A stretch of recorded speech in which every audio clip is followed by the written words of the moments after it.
We started talking about this in the last video, but again, it's easy to be a good collaborator or communicator when everything's going well. This section will cover two techniques students can use for when confronted with difficult situations in the work environment. Because as we know, work environments can be very stressful. And in order to be a master collaborator, you have to be able to stay calm under pressure. So for the first technique, we're going to look at a scenario in which we have an angry boss confronting us in an angry manner. And we are going to review a formula that students can use to respond calmly in this situation. So for this activity, we're going back to the example we used with the cell phone store, where we had a customer come into the store and we had one salesperson, and the salesperson made a pitch. So again, let's say that salesperson finishes making the pitch, they give all that information about the phone, and the customer says, you know what, I'm interested in a landline, but I'm out of here. So the customer leaves. The boss had been watching this interaction and comes out onto the store floor and says, oh my gosh, Alex, you are the worst. That was the worst pitch I've ever seen. You didn't ask the customer a single question. It was terrible customer service. And you're just the worst hire we've had this quarter. You just haven't done anything right since you got here. How do you respond to this situation? This is a tough one. So you made a major error. What do? The first thing you do is you ask your boss for a meeting. And the reason for this is twofold. The first is that under no circumstances is it appropriate or professional for anyone to yell at another person or berate another person in a work environment, in a workplace. And it's especially not appropriate to yell at an employee in front of coworkers and customers. So by asking for a meeting, you're signaling to the boss, hey, this is not the best way we should be handling this. There's an appropriate way to handling this, and we should have a private meeting to discuss this in person. The other reason to ask for a meeting is to create a little buffer zone between the interaction that's occurring now and a productive conversation. It gives an opportunity to cool the flames a little bit. So by saying, hey, I would love to talk about this with you. Could we meet about it later today? Or maybe could we step into your office right now and discuss it further? In doing that, if you push it off later, or even just in the walk from the store floor to the boss's office, you're allowing everyone to take a few breaths and calm down a little bit before you have a productive conversation moving forward from the error you made. All right, so once you're in the meeting, the next thing you do is you explain yourself and you own up to any mistakes. So you say, look, I am so sorry. You are totally right. I completely botched that pitch. I didn't ask any questions. This is the first customer service I've done without assistance, and I got really nervous and I completely blanked.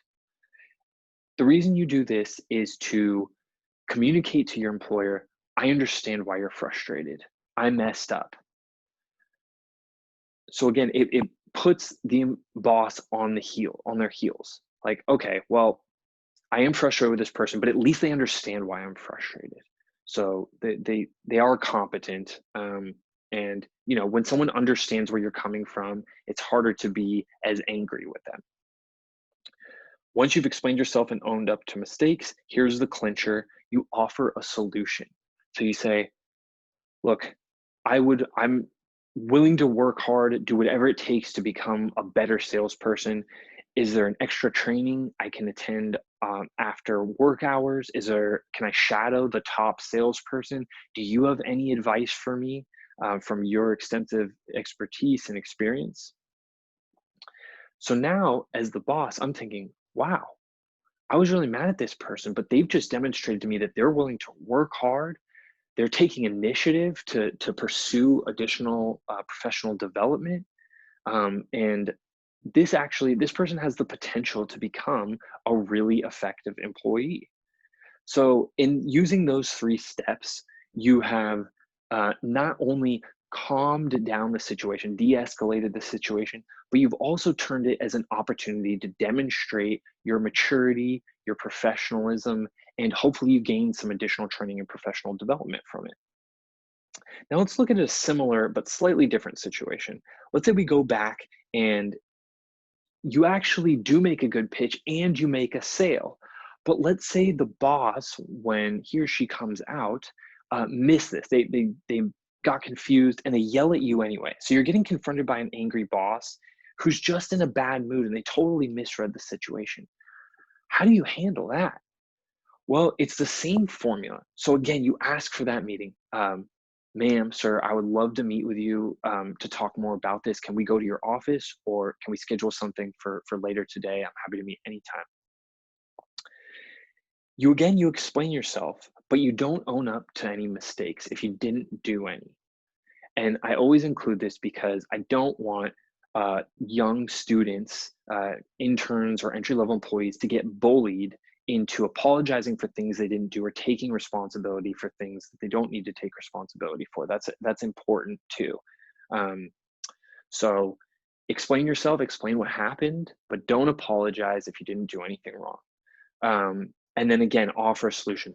So look, ma'am, I'm so sorry. I did actually make the sale. I apologize if there was some miscommunication or if or if you read things differently. But again, if you feel like there's an issue with my work, I'm happy to attend any extra training or receive any advice you have for me. I really want to do what it takes to become a better salesperson. So again, a great way to deal with this confrontation in a productive way. And here's the formula again, just for the teacher background information. 1, you ask for a meeting. 2, you explain yourself. And if you did make a mistake, own up to it. If you didn't, do not. And then 3, you offer a solution. That's the key piece.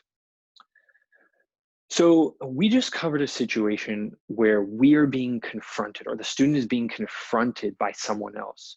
But what if the student needs to express a difficult emotion? What if they need to initiate the conversation? So for this next activity, we're going to be talking about another formula they can use when they need to express difficult emotions. So for example, if they need to disagree with a coworker without seeming disagreeable or ruining your relationship with someone. Saying no to someone, so creating boundaries maybe, again, without destroying a relationship. Protecting yourself, creating boundaries again, but around maybe something that might violate your employer's policies. And then of course, setting personal priorities. This is things around asking for promotions, salary increase, or opportunities for professional development. Those can be very difficult conversations, especially when you're young.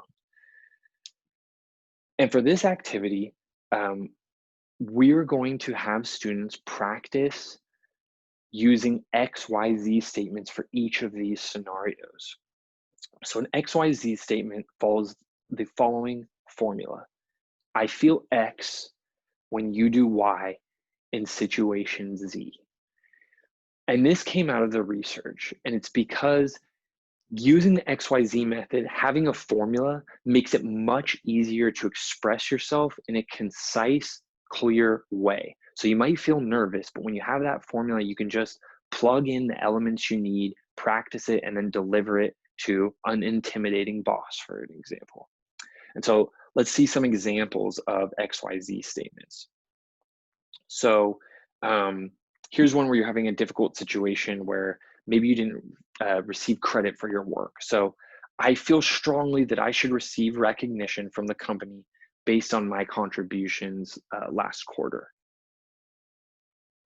I feel uncomfortable that you expect me to help me over your own priorities. Maybe someone keeps asking you for help and you want to help them because they might be superior to you, but you're not getting your work done. That's a very difficult conversation to have. And then last but definitely not least, I was disappointed when you didn't follow through even though you told me you would. So someone who might be jeopardizing your project because they are distracted or just not taking it seriously. So again, these are sample XYZ statements, but when doing the activity in class, you can have students develop their own difficult situations and then have a partner come up with an XYZ statement for how to respond to that situation.